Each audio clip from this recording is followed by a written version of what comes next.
Bom dia, meus queridos irmãos e irmãs, sejam todos muito bem-vindos a essa Escola Bíblica Dominical. Mais um domingo que estamos juntos, é um prazer estar com vocês, é um prazer nós termos a companhia de vocês. Você que não pode estar conosco na Escola Bíblica Dominical, então, de forma presencial, de forma online, você nos dá o prazer da sua companhia e aprende conosco, e juntos aprendemos a palavra de Deus. Bom, hoje nós temos a companhia do nosso querido professor Roberto, já ele vai fazer as suas considerações.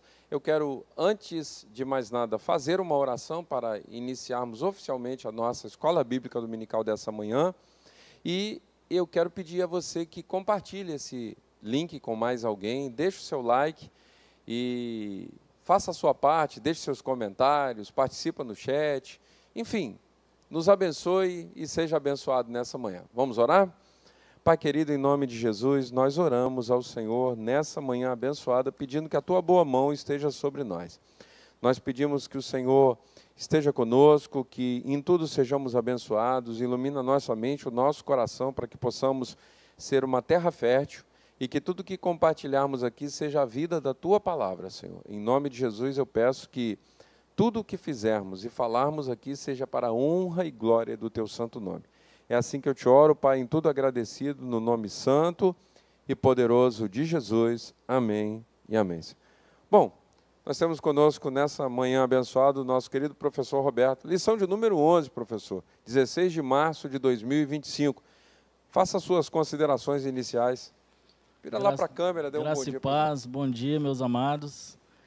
Eu quero agradecer a Deus por essa oportunidade de comentar, falar sobre esse assunto que é de suma importância, sobre a soteriologia, salvação. Não é obra humana, conforme a lição 11 nos diz. E vamos aí falar uma construção teológica, uma construção bíblica para ensino e edificação da igreja. E uma desconstrução de heresias, né? Verdade. Dentro da possibilidade, porque os assuntos são bastante complexos, então muitas vezes nós passamos de forma não muito aprofundada, mas eu tenho certeza que ainda assim é de grande valia para os nossos queridos irmãos. Bom, o nosso texto é bastante sugestivo, a salvação não é obra humana. E parece muito claro para você, que é aluno da Escola Bíblica Dominical, bom, a salvação realmente não é obra humana. Não de um humano qualquer, né? Nós temos o Jesus Cristo, homem, que nos propiciou a salvação, mas nós, por nossos próprios méritos, não temos condição de herdarmos a salvação. E é isso que nós vamos estudar nessa manhã com a construção dos textos bíblicos e também com algumas informações didáticas. Bom, o nosso texto, o nosso título da lição nós já falamos, a salvação não é obra humana.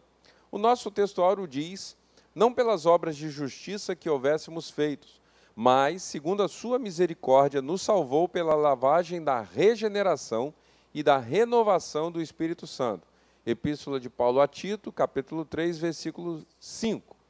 E a verdade prática nos diz que a salvação é um ato da graça soberana de Deus, pelo mérito ou os méritos de Jesus Cristo, e não vem de obras humanas. Nenhum de nós pode propiciar para si a salvação. A nossa leitura bíblica em classe encontra-se na Epístola de Paulo aos Efésios, capítulo 2, versos de 1 a 10. Eu vou pedir ao professor Roberto que faça-nos a leitura desses versículos, por gentileza. Amém. Efésios, capítulo 2, versículo 1, de 1 a 10. E vos vivificou, estando vós mortos em ofensas e pecados, em que noutro tempo andastes segundo o curso deste mundo, segundo o príncipe das potestades do ar, do espírito que agora opera nos filhos da desobediência, entre os quais todos nós também, antes, andávamos nos desejos da nossa carne, fazendo a vontade da carne e dos pensamentos, e éramos, por natureza, filhos da ira, com os outros também.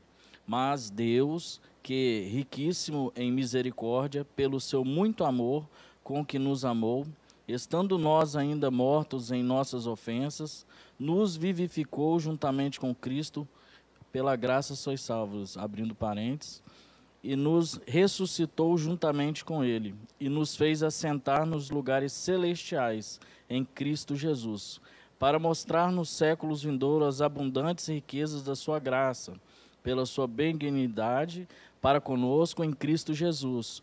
Porque pela graça sois salvos, por meio da fé. Isso não vem de vós, é dom de Deus. Não vem das obras, para que ninguém se glorie. Porque somos feitura sua, criados em Cristo Jesus, para as boas obras, as quais Deus preparou para que andássemos nela. Amém. O texto já nos sugere, né, o apóstolo Paulo ele está descrevendo a natureza humana, a miserabilidade da natureza humana, ele está descrevendo como nós, quando andamos em excelência, ainda assim somos falhos, incompletos. A nossa melhor versão é insuficiente. Se eu pudesse resumir, né, esse pensamento, e eu não tenho essa petulância aqui, mas o que o apóstolo está dizendo é o seguinte: a nossa melhor versão é insuficiente, mas Deus, que é riquíssimo em graça e em benignidade, nos propiciou salvação. E aí no final ele vai dizer, né, nós não somos salvos pela graça, primeiro no versículo de número 5, e depois no versículo de número 8, ele vai repetir, e aí com maior ênfase, né? Porque pela graça sois salvos por meio da fé, isso não vem de vós, é dom de Deus. E aí ele completa, professor, o raciocínio dizendo, porque fomos feituras suas, criados em Cristo Jesus para as boas obras. Eu tenho um costume de dizer isso aqui na igreja, eu já disse variadas vezes, eu não sei quantas, mas foram muitas. O crente não é salvo por obras, mas todo salvo deve produzir boas obras, porque a obra é a representatividade de uma vida transformada. Bom, já que eu não sou salvo por obras, então é só eu cruzar meus braços e nada vai acontecer de mal comigo. Não é bem assim. Na verdade, existe o processo de manutenção, né? Todo indivíduo, quando ele faz um tratamento para se curar de uma enfermidade séria, depois que se cura, ele não pode viver de qualquer maneira. Ele tem que tomar cuidado para que aquela enfermidade não volte e não volte pior. O pecado é assim. Se nós, ao sermos tratados do pecado pelo sangue de Jesus, não tomarmos cuidado, ou seja, não produzirmos aqueles frutos, como João Batista falou, frutos dignos de arrependimento, nós certamente incorreremos em risco maior do que o anterior, do qual nós já fomos libertos. Amém? E aí nós vamos para a nossa introdução, né? O que o autor diz na nossa introdução. O apóstolo Paulo mostra nessa leitura bíblica em classe o contraste entre o estado espiritual da miséria humana e a restauração à comunhão com Deus. Além disso, ele deixa claro a impossibilidade de qualquer pessoa angariar salvação por meio de seu próprio esforço. Quer fazer algum comentário nesse ponto, professor? Outro dia, eu tive o privilégio de chegar aqui e eu vi você fazendo aparteou o professor que estava ministrando, eu gostei muito da sua colocação. Se quiser compartilhar com os demais irmãos. Sim, dentro de uma construção teológica, a matéria em si ela é a soteriologia, aqui é abordada. Sotério, né, que é salvação, e logia, que é o estudo da salvação. Quando nós partimos para o estudo bíblico, a construção teológica, nós vemos em 1 Pedro, capítulo 1, versículo 19 e 20, ele diz assim: mas com o precioso sangue de Cristo, como de um cordeiro sem defeito, sem mácula, puro, imaculado, ele de fato foi conhecido antes da fundação do mundo, mas foi revelado neste fim dos tempos por amor de vós. Deus, por sua infinita misericórdia, previu tudo o que escorreria e a queda do homem. Planejou com seus mínimos detalhes a salvação antes da fundação do mundo. Então, toda a construção do homem, toda a formação do homem, do caráter do homem, como nós lemos aqui em Efésios, capítulo 2, versículo 10, ele aqui, porque nós somos feituras e criados para boas obras. Deus criou para a boa obra. Só que nesse percurso, o homem, ele, pelo livre-arbítrio, ele decidiu errar. O Adão, o primeiro homem, o homem criado, e todos nós estávamos nele. Conforme nós lemos na lição passada, da hamartiologia, que nós entendemos que por ele nós viemos a pecar por ele, porque nós somos descendentes dele, nós herdamos esse pecado, herdamos essa natureza pecaminosa. Que não consegue se livrar desse resquício de pecado, né? Isso. Então você vai ver a construção no Éden o seguinte: quando o homem ele peca, ele faz uma coisa que por sua própria ação ele pega folhas de figueira para se cobrir. E você vai ler no texto, no capítulo 3 de Gênesis, da seguinte forma, que ele pegou e se cobriu com folhas de figueira. E quando Deus veio, pela viração do dia, ele ouviu a voz de Deus, e ele, temendo, ele se escondeu. Quer dizer que aquela ação que ele teve da folha de figueira, por sua própria ação, ele sentia culpa do mesmo jeito, mostrando que o homem por si não consegue ter a salvação, que é uma dependência de Deus vir até o homem. Apesar de ele criar um subterfúgio que aparentemente resolvia a situação, me permita até tomar um gancho, e eu quero dizer isso para você que está nos acompanhando nessa manhã, é brilhante o seu pensamento.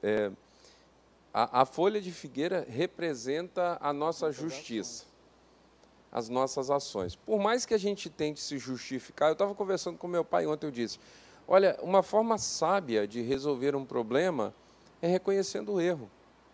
Porque quando você reconhece o erro, você encerra uma possibilidade de uma discussão mais alongada. Quando a gente justifica, e está na cara que a coisa não tem remédio, no máximo se tem remendo, e foi o que Adão fez, né? Ele remendou. Ele remendou, mas percebeu, não ficou bom. É como você pegar uma roupa qualquer e falar assim, eu vou naquela festa de gala. Aí você pega, coloca a roupa, dá uma ajeitada, vai na frente do espelho e fala assim, vestido eu estou, mas não está bom, não está adequado. Foi isso que o homem fez. Ele percebeu que a sua justiça, e conforme o profeta diz, né, a nossa justiça é como um trapo de imundícia. Ela, no mais das vezes, ela vai demonstrar a nossa incapacidade de sermos bons por nós mesmos. Aí você, dentro dessa construção no livro de Gênesis, assim, você vai ver que todas as escrituras, elas revelam a revelação máxima de Jesus Cristo, que é a salvação para o homem, que ela já era um plano antes da fundação do mundo. Continuando o gancho do homem ali no Éden, o que acontece? Deus ele pergunta para o homem o que aconteceu. Você vai vendo que a ação vem parte de Deus para com o homem, que Deus vai até o homem, mesmo ele pecando, a ação de salvação já parte dele. Logo depois, Deus dá o juízo à serpente, ao homem e à mulher. Ele pega e diz que ele faz uma cobertura de pele, uma roupa de pele de animais para aquele homem. No texto não diz que ele sacrificou um animal, mas há uma construção, alguns rabinos, alguns entendidos teólogos, dizem que provavelmente ele não pegou o barro e fez, ele provavelmente sacrificou um animal. Aí se você partir para esse pensamento, você vai ver que os animais foram feitos, formados assim, a partir da palavra de Deus, no 5º dia, e o homem, ele foi feito no 6º dia, ou seja, Deus já tinha um animal, um sacrifício preparado para aquele homem um dia antes, Sim. Porque Deus prepara o ambiente todo primeiro de salvação antes da fundação do mundo. Jesus falou bem assim, que João 14, se não fosse assim, eu não vou-lhe teria dito que há morada, porque Deus já preparou um ambiente, já tem muitas moradas, porque já tem um ambiente de salvação para o homem. Antes do homem pensar em pecar, Deus já tinha um plano de salvação. Porque aí fica até interessante, se você acompanhar conosco o raciocínio, você vai observar o seguinte, nós estamos afeitos ao tempo. Por exemplo, nós estamos ministrando aqui, estamos de olho num cronômetro, porque a nossa lição, por melhor que ela esteja, ela tem um horário para terminar. Uhum. E quando a gente vai falando, o tempo vai passando. Mas Deus é atemporal. Então ele não pode ser surpreendido pelo tempo, ele está fora do tempo. Não há cronologia para Deus. Então todas as coisas estão no mesmo momento. Então nada surpreende a Deus. Então por isso o plano de Deus é perfeito. Por isso a palavra dele é tão poderosa. Porque ele não pode ser surpreendido. Então ele cria as coisas já visando a... É como um hábil construtor, um hábil marceneiro que já faz um determinado móvel acreditando, bom, ele vai ser utilizado em tal ambiente, nesse ambiente, para evitar acidentes, eu já vou criá-lo dessa forma. Então ele propicia o mecanismo para que, sabendo que nós fomos criados bons, participando da perfeição de Deus, mas com livre-arbítrio poderíamos errar, então ele já sabendo, ele já cria de antemão o antídoto antes mesmo do veneno. Antes do veneno ele cria o antídoto. Amém, amém. Bom, a salvação sobre a graça de Deus, a descrição do estado espiritual humano. Você pode ler para a gente? Sim. Tópico 1, né? Salvação sob a graça Ponto de 1. Deus. Ponto 1. A descrição do estado espiritual. Nos versos de 1 a 3, o relato da condição pecaminosa da natureza humana confirma a extensão da corrupção do gênero humano, estudado na lição anterior. O apóstolo emprega algumas expressões para reforçar a dura realidade do pecado. Mortos em ofensas e pecados, no verso 1. Andar segundo o curso deste mundo, no verso 2. Segundo o príncipe das potestades do ar, ainda no verso 2, parte B. Do espírito que agora opera nos filhos da desobediência, no verso 2, parte C, né? Andávamos nos desejos da nossa carne, no verso 3. Éramos, por natureza, filhos da ira. É uma triste fotografia da raça humana. Sim. E aí, quando a gente observa, ele vai descrevendo, né, essa dura realidade, mortos em ofensas e pecados, andando segundo um curso que não é o curso de Deus, ou seja, andando fora do GPS, fazendo bobagem, batendo cabeça. Nós estávamos dessa maneira. Por mais que a religião tivesse sido instituída, por mais que Deus tivesse se revelado a um homem, no caso ele se revela aos patriarcas, em especial ele se revela a Abraão, e ele escolhe de Abraão fazer uma descendência, Abraão, Isaque e Jacó. De Jacó ele torna uma nação, mas ele sabe que é uma nação composta de pessoas como você, eu, você que está nos assistindo, pessoas que acertam, mas pessoas que também erram, pessoas que mesmo quando querem acertar, muitas vezes suas naturezas as atrapalham. Então ele, sabendo disso, ele já vai propiciar um caminho. E aí o apóstolo Paulo está descrevendo isso aos crentes efésios. Ele está dizendo, olha só, ele nos vivificou. O versículo de número 1 diz assim, ele vos vivificou quando nós estávamos mortos em ofensa. Vivificar aqui, ele nos chamou de volta à vida, quando tudo parecia perdido, quando a religião não dava conta, quando os sacrifícios eram insubsistentes, quando as pessoas apresentavam os holocaustos, os sacrifícios, e Deus já estava farto daquilo. Deus diz assim, não, chega, agora é a hora de eu mostrar o meu plano original para esse pessoal. Primeiro eu mostrei uma sombra do que seria o cordeiro, cada ponta, cada detalhe, cada elemento do tabernáculo, depois cada elemento do texto está apontando para detalhes riquíssimos da personalidade de Jesus. Aí ele vem e se apresenta. Mas quando ele se apresenta, todos esperam o quê? Um grande rei, do porte do Davi sentado no trono. E ele se apresenta conforme o profeta, mas não sem aviso. O profeta já havia avisado, né? Quem deu crédito à nossa pregação? Quem ouviu o nosso clamor? Porque foi subindo como renovo, como raiz de uma terra seca, não tinha parecer nem formosura. Quando olhávamos para ele, nenhuma beleza víamos para que o desejássemos. Era despesado, o mais indigno entre os homens, homem de dores e experimentado nos trabalhos. O profeta já havia avisado, é assim que ele vai aparecer. Ele aparece Ninguém percebe. E aí ele se revela, ao invés dos líderes da religião falarem, graças a Deus, estamos salvos, eles olham uns para os outros e falam assim, acabou para a gente.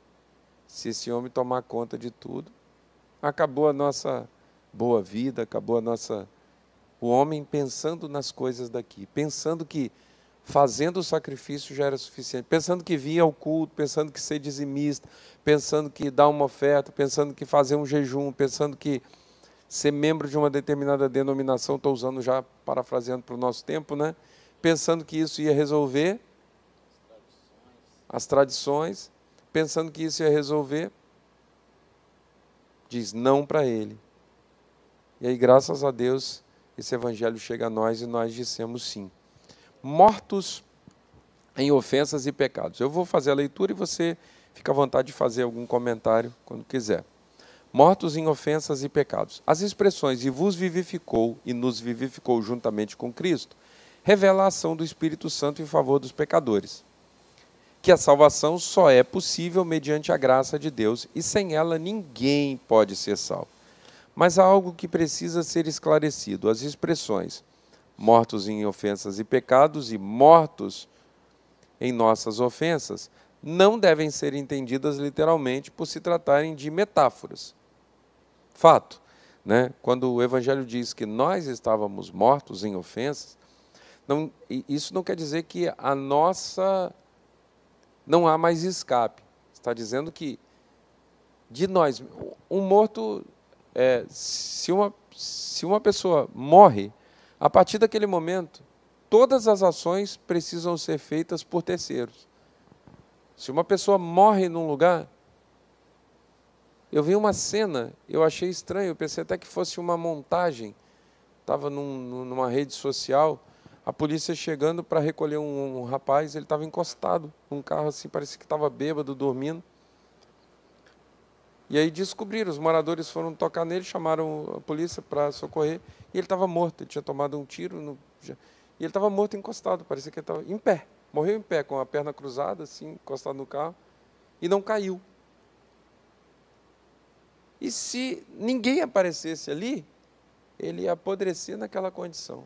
Ou seja, é isso que Paulo está dizendo, nós estávamos nessa condição. Se ninguém de fora fizesse alguma coisa por nós, a gente estava irremediavelmente perdido. Quer fazer algum comentário? Sim, que dentro do próprio texto, ele diz que todos estavam mortos, nós todos. Aí você, parafraseando, se todos estão mortos, um morto não tem como cometer nenhuma ação, ter nenhum tipo de ação. O outro morto também não tem como ter nenhuma ação. Então a ação só poderia vir de alguém que estava vivo. O único que estava vivo é o eterno que vive eternamente. Então já demonstra uma ação vinda do próprio Criador para com o homem. O estado de morto é o estado de sem ação mesmo, o nosso estado espiritual, sem poder ter nenhuma ação. É um estágio de separação, né? O profeta Isaías diz que os ouvidos não estão tapados, os braços não estão encolhidos, ou seja, Deus não está de braços cruzados, mas a nossa iniquidade, o nosso pecado faz separação. Né? E aí Romanos vai dizer, né? Porque o salário do pecado é a morte. Num primeiro momento, essa morte é morte espiritual. A pessoa peca, ela está morta espiritualmente, ela pode estar arrasando, né? Humanamente falando, ela pode estar pintando e bordando. Mas espiritualmente, sua alma está morta. E aí o ponto 3 fala sobre a exegese dos versículos de 8 a 10. Essa passagem bíblica elimina qualquer interpretação ou tentativa de salvação com a ajuda humana ou qualquer esforço adicional para completar a obra de Cristo. O termo graça significa literalmente um favor que não se merece, o favor divino do qual nós não somos merecedores. A salvação é pela graça de Deus mediante a fé em Jesus Cristo e não vem de obras, pois não se trata de uma recompensa. Salvação não é mérito. Aí eu fui bonzinho, e aí Deus, por pena de mim, sou um bom garoto, ele fala assim, bom, você foi tão bonzinho que eu não tenho coragem de te condenar. Você está salvo. Né? Tem gente, eu já ouvi essa frase, mas eu conheço uma pessoa, ela é tão boa, ela é tão caridosa, ela é tão justa, ela é tão séria, tão honesta, só falta ser crente. E quando eu falo de crente, eu não estou falando de crente denominacionalmente, não. Participante de uma igreja. Estou falando crente em Jesus. Só falta ser crente em Jesus. Eu geralmente respondo, então falta tudo. Porque as nossas obras não têm o condão de nos salvar, elas não podem nos salvar. Então a pessoa, no máximo, está fazendo tudo que é certo sem poder se livrar do problema por causa disso. É como se alguém tivesse uma enfermidade muito séria, eu vou fazer uma analogia aqui, e ela falasse assim, eu tenho um problema de saúde assim gravíssimo, eu estou desenganado, um problema no meu coração, mas eu vou fazer o seguinte, já que eu estou com esse problema no meu coração, eu vou ajudar muito as pessoas. Quem sabe o meu coração fique bondoso e ele sare. É possível isso? Não, se eu falar com o médico, não, eu estou desenganado no meu coração, mas eu vou fazer o seguinte, eu vou amar muito as pessoas agora, eu vou fazer atos de bondade, de caridade, e aí meu coração vai reverter essa situação. Isso não é possível por si só. A ciência diz que claramente isso não é possível. Um coração pode até ser restaurado por milagre ou por tratamento. Então, as nossas obras, por melhores que sejam, e eu não estou dizendo que nós não devamos ter boas obras, mais à frente a gente vai, inclusive, chegar nesse ponto, né? Ele nos vivificou para boas obras, ele nos preparou para boas obras, mas não que essas obras possam nos salvar. E aí ele diz assim, uma boa exegese esclarece que a expressão "isso é dom de Deus" se refere à salvação pela graça e não à fé. Como afirma a respeito disso o erudito da língua grega, A.T. Robson. A graça é a parte de Deus e a fé é a nossa parte. De modo como dizia Norman Geisler, eu gosto muito dele, tem alguns livros dele, são um exegeta de primeira. A fé é o meio e a salvação é o fim. O meio vem antes do fim. Não é porque uma pessoa tem fé que ela está salva. E ainda que eu acreditasse em Deus, se Deus não quisesse me salvar, Ele não me salvaria. Então, eu preciso entender que o mérito está todo em Deus. Quando eu acredito nisso, por misericórdia, Ele me salva. Eu ouvi um termo debatido e um grande teólogo, um professor, ele disse assim que a salvação, ela provém de Deus, ela é de Deus. A salvação é parte de Deus. O homem não tem parte dessa salvação, é de Deus, é plano de Deus, é Ele que sabe quem vai salvar e é Ele que sabe tudo sobre a salvação. O que nós sabemos é só o que está escrito sobre a revelação dela, sobre a graça que é mediante a fé, que revela a morte e a ressurreição de Cristo como um sacrifício que foi a troca, a substituição nossa, dos nossos pecados, que Ele levou sobre si. É como se o próprio Cristo falasse o que está condenando, qual é o preço? O juízo. O juízo para a salvação é a morte. Então, nós éramos para morrer. Então, Ele falou, deixa que eu vou no lugar deles, eu entro no lugar dele, eu morro no lugar deles. É uma substituição. Então, quando o próprio Deus, Jesus, encarna e Ele morre na cruz do Calvário, Ele vence o pecado, que ali, lá no livro de Gênesis diz assim, que a partir de agora vocês vão morrer. O homem, o pecado, o que mostra o pecado do homem é a morte. Então, quando Ele morre ali e Ele ressuscita, Ele traz a maravilhosa graça para todos nós na sua ressurreição. A bendita esperança do arrebatamento de Coríntios 15 para nós. Ele nos vivificou na sua ressurreição. Ele nos salva na morte e projeta essa salvação em sua ressurreição. Né? Isaías 53 diz que Ele levou sobre si todas as enfermidades, toda a dor. Ele carregou o castigo que nos traz a paz, estava sobre Ele. É quando você consegue entender e compreender que essa morte levou esse castigo, essa herança maldita que nós tínhamos, que todos nós estávamos em Adão, nós entendemos que naquela morte ele nos deu a esperança, a graça revelada em Cristo e na sua ressurreição. Quando ele ressuscita, ele está dizendo, lá no livro de Coríntios, assim: ó morte, onde está a tua vitória? Porque a vitória está em Cristo, porque nem a morte conseguiu deter ele. Sim. O homem sem mácula, mas Sim. que se fez pecado por nós. E aí a gente vai enxergar uma outra verdade maravilhosa. Nós viemos a existir por causa da misericórdia de Deus. Ele cria porque Ele deseja criar. E Ele sabe que só que Ele é um Deus perfeito. E tudo que existe ao redor de nós obedece um ciclo de perfeição. Por exemplo, hoje a gente tem a internet, as redes sociais, e muito mais informações que antigamente eram informações muito difíceis de chegar ao conhecimento das pessoas comuns. Por exemplo, nós temos muita informação hoje. Qualquer pessoa abre aí a internet e faz uma pesquisa sobre o universo, os cálculos de Via Láctea. Existem podcasts, que eu até gosto de assistir alguns, que falam sobre essa grandiosidade de tudo que existe criado ao nosso redor, e mostra que tudo obedece um ciclo de perfeição muito pleno, inclusive os animais. A natureza, ela respeita um ciclo de perfeição. Tanto que muitas vezes nós, na nossa ignorância, às vezes achamos que um determinado animal deveria não existir, e aí os biólogos vêm e falam: não, mas esse animal é necessário para que a cadeia se complete, porque se tira esse animal, essa que a gente chamaria de praga, os demais haveria um desequilíbrio na biodiversidade. E aí a gente vai vendo: puxa vida, isso não pode ser fruto do acaso. Deus pensou tudo isso. E Ele pensa todo esse ciclo de perfeição. E onde eu quero chegar? E Ele sabe que o homem vai errar. E Ele sabe que ele não pode ser conivente com o erro, porque Ele já havia destituído a Satanás do céu.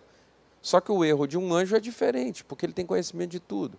E agora esse homem é criado a partir de um contato a partir da vontade de Deus, e o contato relacional de Deus com esse homem vai revelando a Adão as coisas.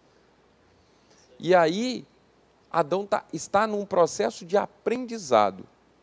É muito diferente dos anjos, né? Tanto que o autor sagrado diz, quando o escritor aos Hebreus fala que um pouco maior que os anjos o fizeste, de honra e glória o coroaste, mas fizeste um pouco maior que os anjos a partir de todo o trabalho de suas mãos. Ou seja, Jesus ganhou esse direito. O Jesus homem ganhou esse direito na cruz, na marra, no braço. E não foi o muque, não. Foram os braços estendidos.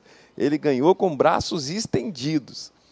E aí a gente avança para o segundo tópico. O segundo e o terceiro tópico vão falar de soteriologias, né? Estudos inadequados sobre a salvação, né? Pensamentos inadequados, heresias. E nós vamos passar um pouco, de forma não muito aprofundada, esses estudos, e vamos pontuar biblicamente aquilo que realmente vale a pena. Por exemplo, as soteriologias inadequadas na antiguidade. Os reencarnacionistas. O termo já é difícil de falar, mas aqueles que acreditam na reencarnação, que é um ensino religioso inadequado sobre a salvação. Por quê? Porque é uma doutrina que tem como base a busca da perfeição por meio de um processo evolutivo. O indivíduo morre, ele vai fazendo um ciclo, ele vai melhorando, ele vai melhorando, ele vai melhorando, até que chega um momento em que esse ciclo, esses nascimentos param, então ele atinge um estágio de perfeição, de áurea absoluta. A gente olha que à luz da Bíblia isso é tão fora de contexto. A Bíblia diz o quê? Ao homem, o escritor aos Hebreus diz, ao homem está ordenado morrer uma só vez. E o que vem depois disso? O juízo. O juízo. Então, não tem isso de fui ruim nessa encarnação, na próxima eu posso surgir como melhor, aí na outra eu já dou uma derrapada e venho como um animalzinho, e esse processo vai perdurar. Que negócio esquisito, que brincadeira mais sem graça, né? Nós temos um Deus perfeito, que criou as coisas perfeitas, e nós cremos pela palavra, e a palavra diz com muita clareza: ao homem está ordenado morrer uma só vez, Hebreus 9 e 27, né? Então, a salvação não é por esforço próprio, como, por exemplo, a reencarnação, apesar de muitos reencarnacionistas, a gente tem que falar bem devagarzinho, porque é um trava-língua, reencarnacionistas, os modernos até se dizem cristãos, mas acreditam que Cristo é uma forma elevada de espírito, ou seja, o melhor dos espíritos. Pelo amor de Deus,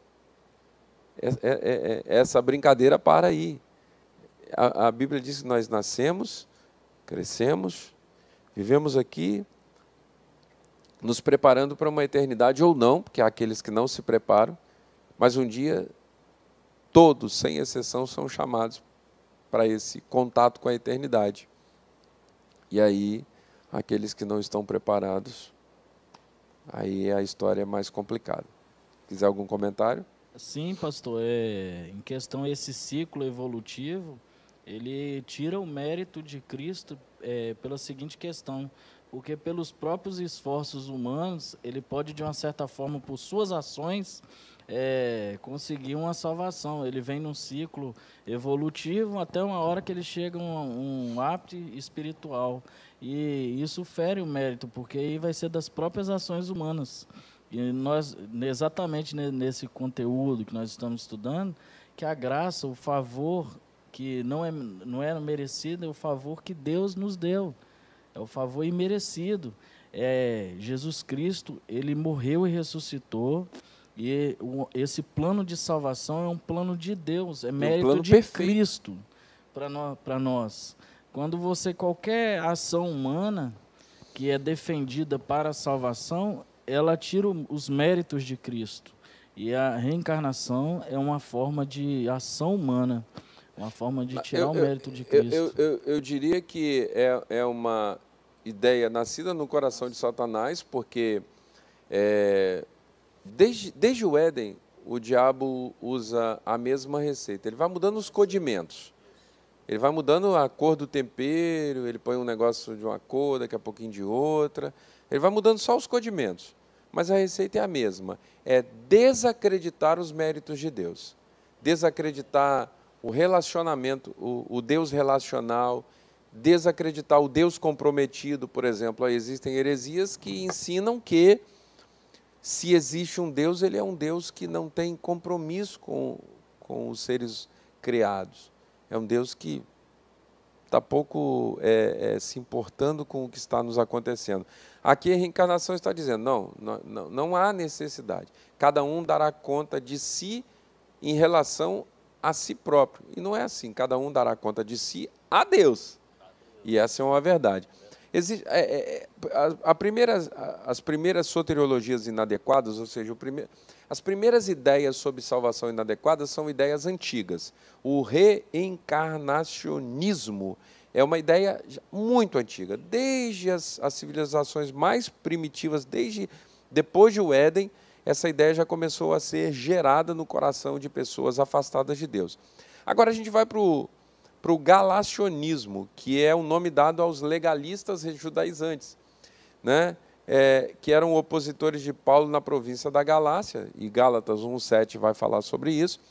Esses judeus convertidos ao cristianismo queriam que os gentios observassem a lei como condição para a salvação. E a verdade bíblica não há condição para a salvação. Eu preciso ser obediente à palavra, sim. Mas alguns judeus que haviam até se convertido, eles não conseguiam separar a ideia do judaísmo. Ou seja, Paulo, quando ele se converte, ele entende.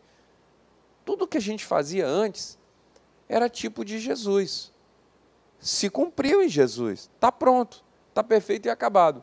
Mas tinha gente que aceitava Jesus e falava assim, mas a gente continua tendo que fazer os ritos, como algumas crenças religiosas, cristãs de algumas seitas ou igrejas que vão ensinar penitências.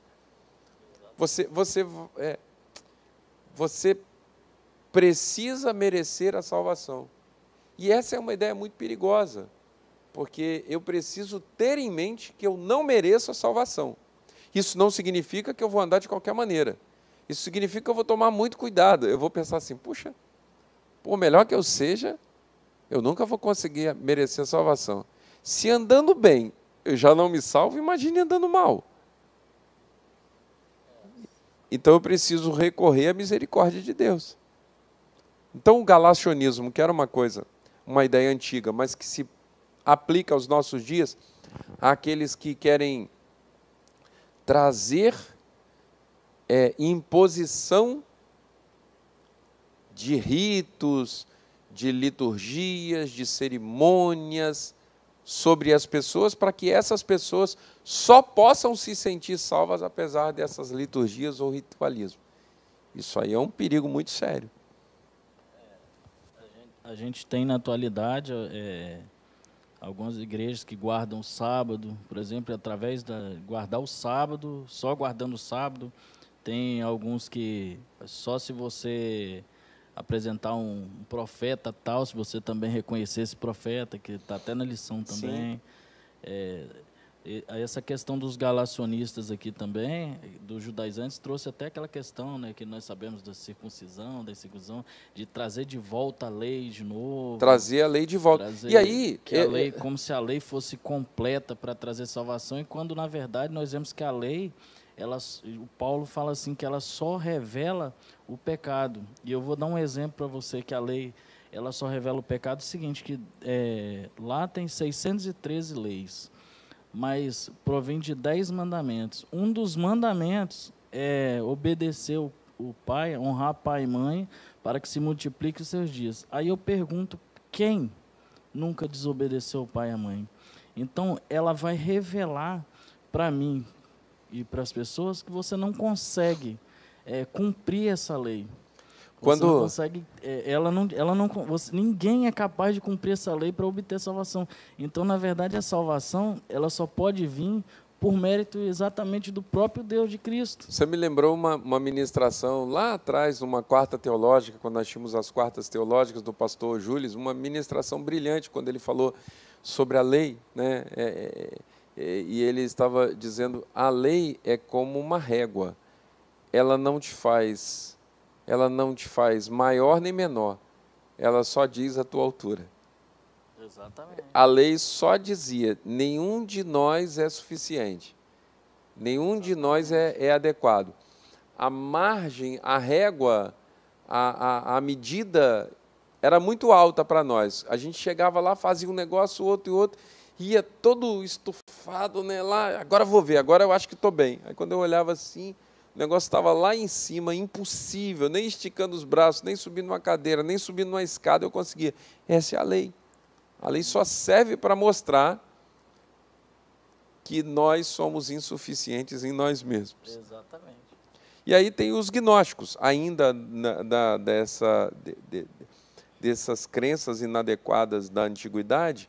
Os gnósticos, né, no campo da soteriologia, eles apregoavam uma visão dualista do universo, o maniqueísmo, que é fundado por um sábio, né, lá, persa, que ele acreditava e difundiu essa ideia e cresceu bastante em sua época no Império, né? Ele é de 216 a 276, 60 anos. O universo é composto de duas forças, né? Daí o dualismo.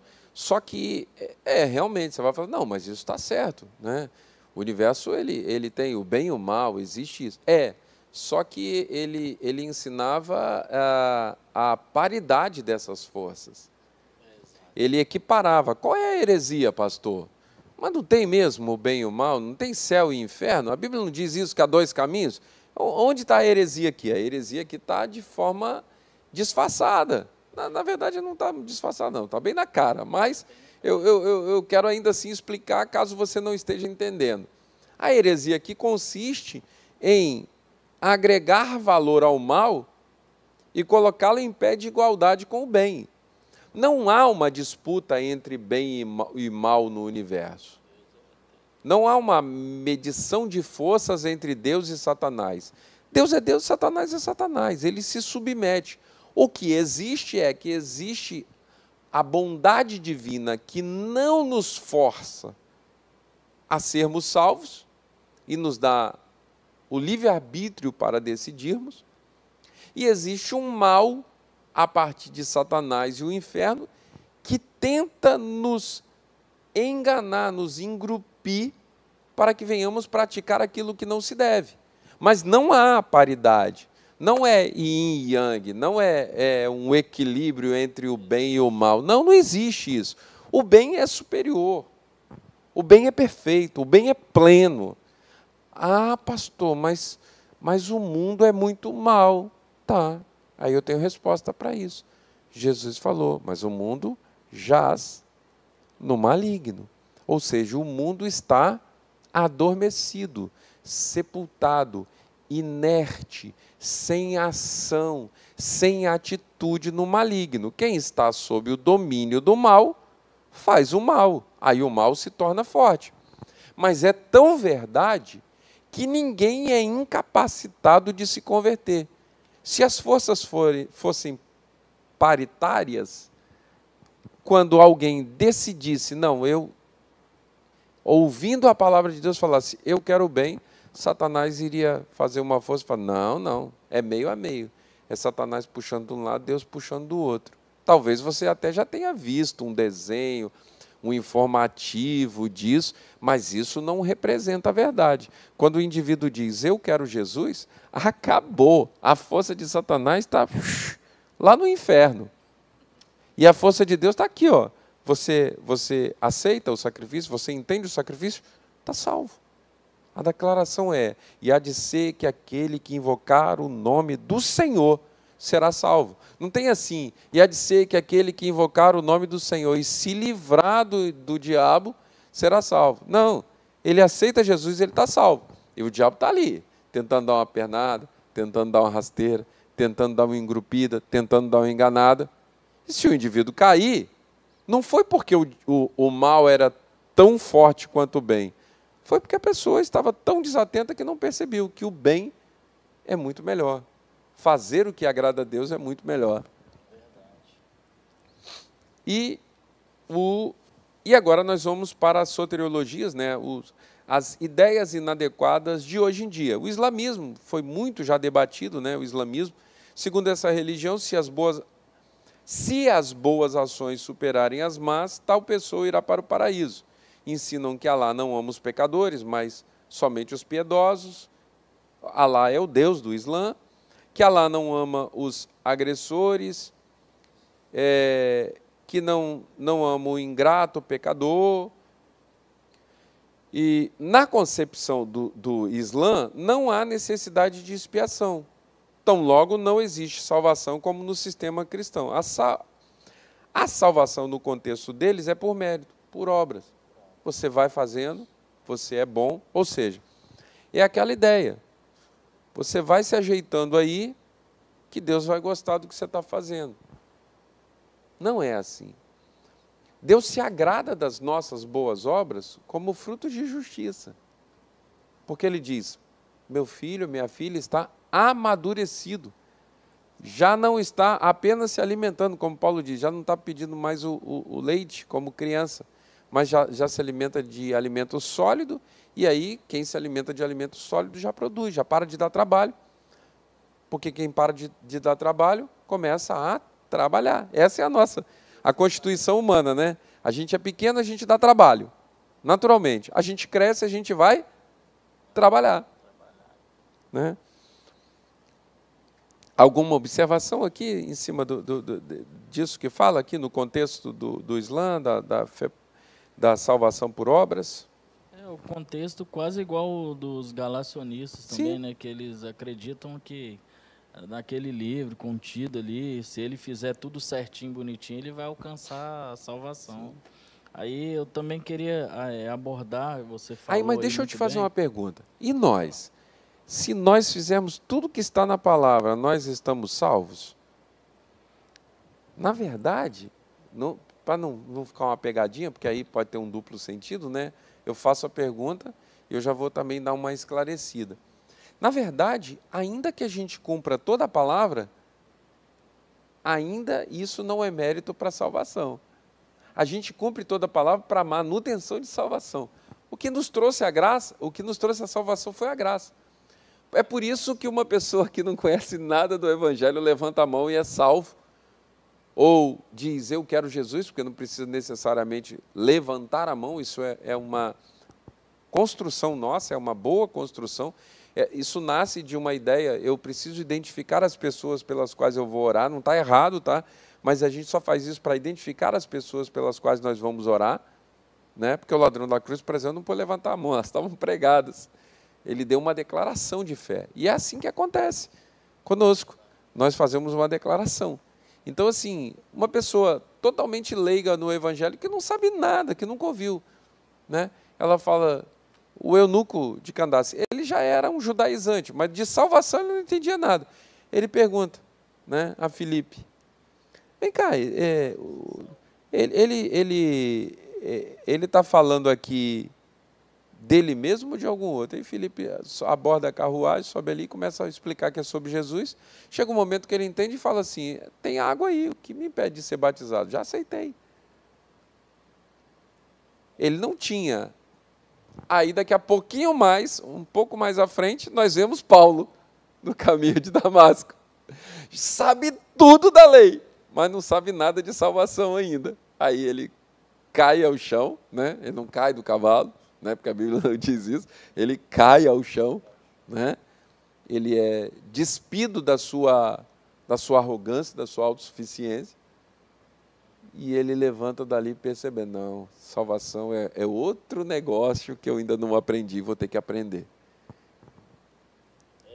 Exatamente assim, eu vejo como uma resposta da graça de Deus. A nossa obediência à palavra de Deus é uma resposta à graça de Deus.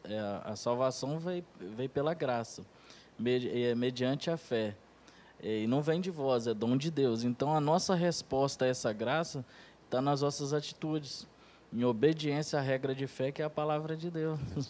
É uma gratidão a Deus. É uma gratidão, a forma de ser grato a Deus. Então, porque nós somos gratos e o mérito é de Cristo, nós somos gratos por essa graça, por essa misericórdia.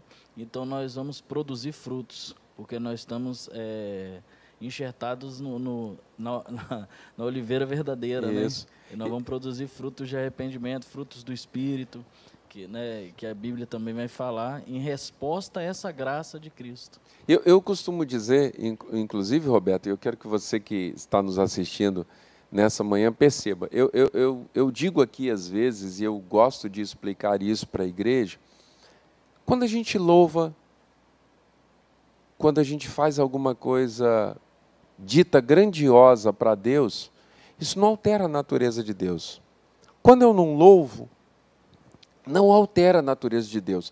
Deus não fica menor nem maior, por nenhuma atitude humana. Quando eu obedeço a palavra, isso também não altera a natureza de Deus. A natureza de Deus é imutável. Por isso, Ele é Deus. Mas por que nós fazemos isso? Essas coisas são degraus que, se Deus está tão distante de nós, por causa da sua perfeição e da nossa imperfeição, Ele nos deu essa escadinha. Quando eu honro, quando eu louvo, quando eu obedeço a palavra, eu estou subindo degrauzinhos. Deus não muda, mas nós mudamos. Nós somos mudados de patamar, ainda que essa mudança não seja o suficiente para nos colocar no céu, pura e simplesmente pelas nossas mudanças. Mas é algo que nos aproxima da natureza perfeita de Deus. Aí a gente diz assim, fulano de tal é um homem de Deus. Fulana de tal é uma mulher de Deus. Esse é o reconhecimento de que aquela pessoa está mais afastado daquele comportamento mundano e mais próximo daquele comportamento cristão. E aí a gente vai aí para os últimos dois, né, últimas duas ideias inadequadas. Vou falar bem rápido sobre elas. Isso é uma ação de Deus também, né, pastor? E você vê que todas essas ações também só podem vir do Espírito. Sim. Que o Espírito convence o homem do pecado, da justiça e da morte. Então, o próprio Deus, ele pela graça te dá a salvação e pela uma ação do Espírito Santo, você vai sendo moldado pela palavra. É como se fosse o homem que caiu na primeira vez, ele foi moldado no barro. É como se, lá no livro que fala assim, que Deus pega o barro, refaz de novo, é como se Deus estivesse refazendo um homem com o Espírito Santo de novo e moldando ele pela palavra. Não tirando o mérito da salvação de Deus, mas sim vindo dele mesmo essa moldura nova. Sim. Que o homem vai tendo. Não que ele vai refazer o homem de novo, vai pegar você, vai refazer como ele fez Adão, mas assim de uma forma espiritual. Ele vai refazendo o caráter do homem, as atitudes do homem. Nós vamos ser moldados por ele novamente. Uma ação uma ação vinda de Deus. Foi a resposta de Jesus para Nicodemos. Você precisa nascer de novo. Ué? Nascer de novo? Eu já estou velho. Eu entraria no ventre da minha mãe? Não, é impossível. O que nasce da carne é carne, o que nasce do espírito é espírito. Você precisa nascer espiritualmente. As coisas que você sabe são boas, mas não te levaram a lugar nenhum. É como aquele indivíduo, homem ou mulher, que conhece a Bíblia, mas não pratica. Aí Jesus diz assim, você precisa nascer de novo. Porque não é só saber o que a palavra diz, é saber que a palavra diz para que isso produza mudança em mim e em você. E aí, as testemunhas de Jeová, salvação não está em Cristo, mas na organização religiosa. Tem 2 grupos de salvos, né, os 144 mil que são os ungidos, a grande multidão que vai herdar a terra. E aí a pessoa tem que fazer um monte de coisa. Jesus não é o mediador, não existe Espírito Santo. A Trindade, o Espírito Santo até existe, mas é uma força de Deus e não um Deus personificado, não é uma pessoa. Eu não quero, sinceramente, irmãos, me perdoem, mas não vou ficar nem te explicando. Você sabe que uma pessoa vinha com uma conversa dessa, você já sabe. Foge que é laço, tá bom? Não vale a pena. E o mormonismo é mais ou menos por aí. Né, creem numa salvação geral, que os não mormos serão castigados, mas depois liberados para a salvação, e numa perspectiva individual, em que a salvação é obtida pela fé em Jesus e pela obediência às leis e ordenanças, mas eles consideram ordenanças os livros de Mórmon, e precisa acreditar no Joseph Smith como um porta-voz de Deus, ou seja, é como se nós que somos crentes, cristãos, assembleianos, eu costumo dizer isso, irmãos, bandeiras denominacionais só servem para distinguir a nossa formatação de culto, liturgia, mas não há uma perfeição na Assembleia, na Batista, na Maranata, na Presbiteriana,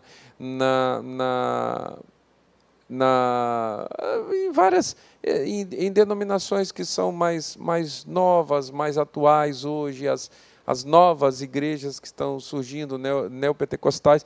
A salvação não está contida no nosso arranjo denominacional, muito menos naquilo que a gente acredita ser o modelo correto de culto. A salvação está em Jesus.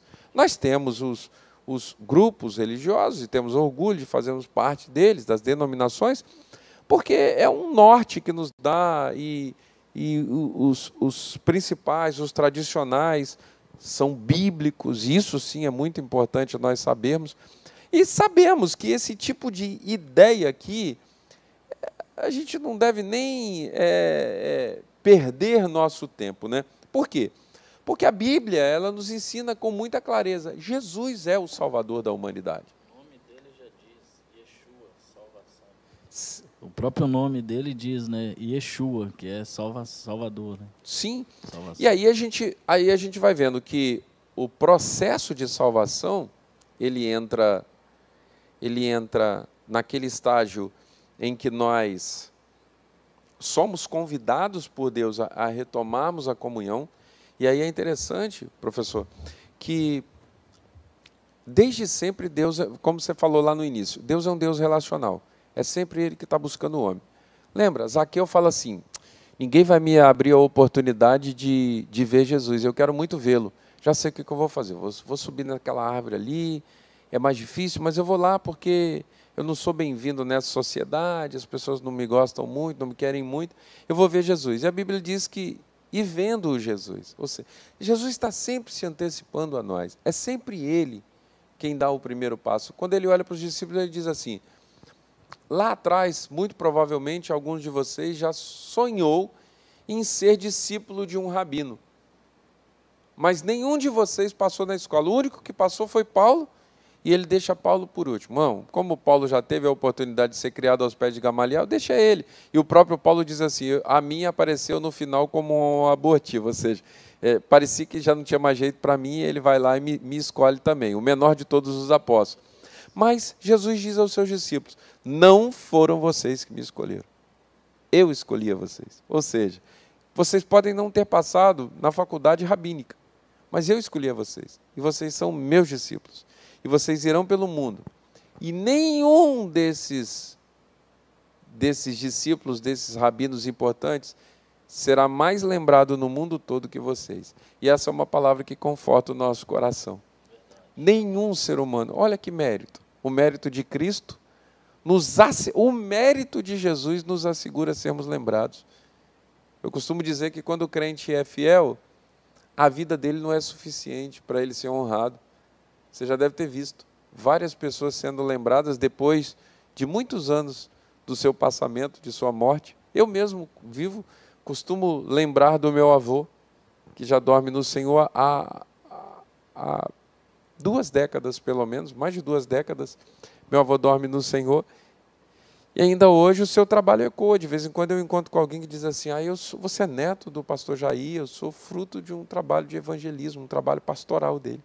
Olha só, o tempo continua a produzir resultados. Abraão já morreu há vários séculos e o seu nome ainda é lembrado. Davi, os heróis da fé são todos lembrados. Por quê? Por causa de seus méritos? Não. Pelo benefício da cruz de Cristo. Se Cristo não tivesse morrido, Davi e Abraão, todos eles seriam só um heróizinho de uma história judaica. E não é o que a gente quer. Eu tenho certeza que você não quer ser um heróizinho. Eu tenho certeza que você não quer receber um título, uma comenta. Por mais que isso seja agradável num primeiro momento, mas eu tenho certeza que o que você quer realmente, o que eu quero, o que nós almejamos, é que o nosso nome, que está escrito no livro da vida, lá permaneça. E para que isso aconteça, nós precisamos ser obedientes, nós precisamos ser sensatos ao chamamento que nós recebemos, e a gente já vai aqui para não resistir, né? A graça que nos foi oferecida. E aí a conclusão, você pode ler para a gente a conclusão? Conclusão.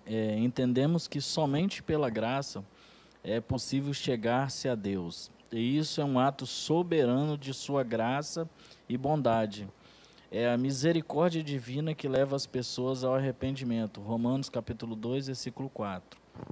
Graça não é mérito e nem o ato de o pecador receber a dádiva divina se constituir mérito pessoal, mas Deus disponibilizou a sua graça para todos os seres humanos e não para uns poucos escolhidos. A Bíblia ensina que a salvação é para todos.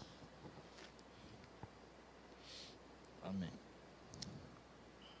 Romanos capítulo 2, versículo 4, eu quero ler aqui.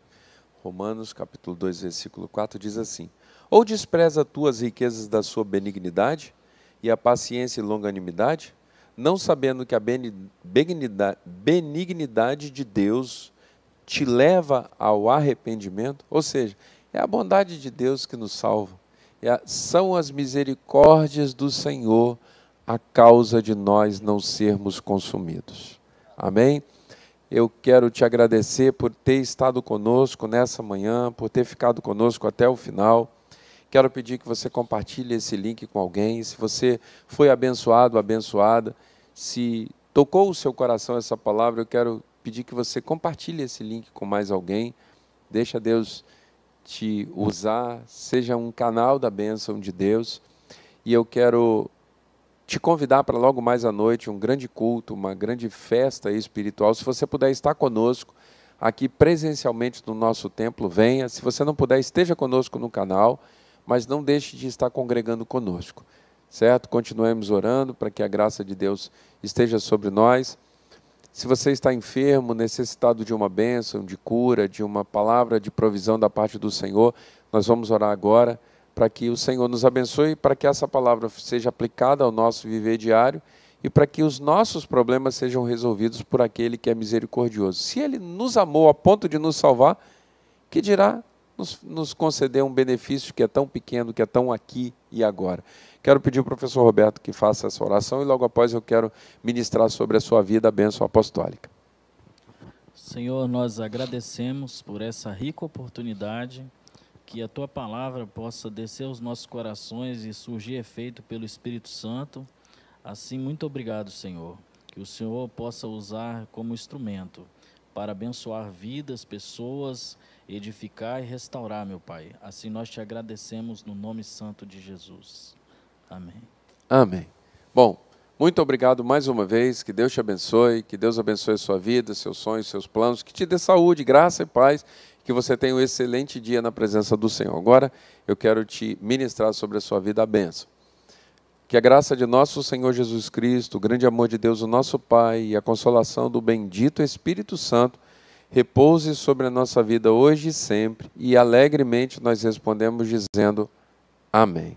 Que Deus te abençoe em nome de Jesus.